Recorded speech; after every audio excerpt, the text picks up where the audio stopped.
Hi, welcome back to HardReset.Info channel. In this video, let me show you how to set up stolen device protection on your iPhone.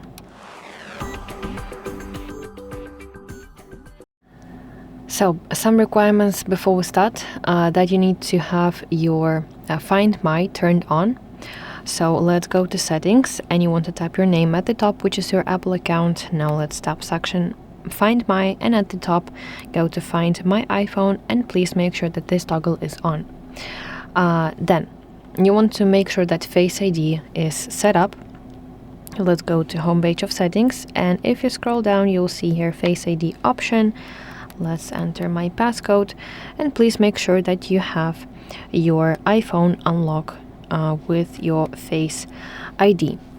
Okay, so as well you need to have two-factor authentication enabled. Let's tap your name at the top, which is your Apple ID. Let's go to sign in and security section, and here under section security you will find two-factor authentication. So please make sure that here everything is good and you have your phone that you could verify with.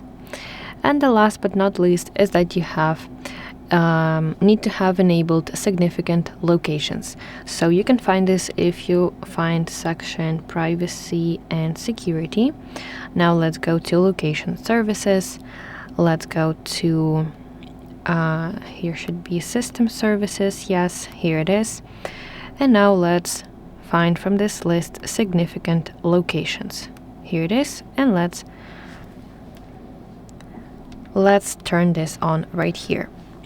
Okay, so finally, those are 4 requirements that you have to meet. And now let's basically enable stolen device protection. So you want to go to section Face ID and Passcode.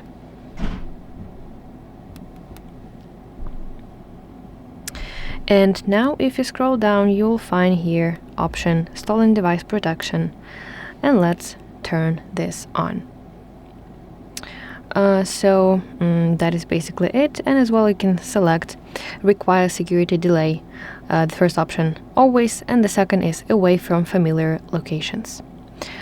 Okay, so that is basically it, and I really hope that you find this video helpful. If so, please like this video and subscribe to our channel to see more content like this.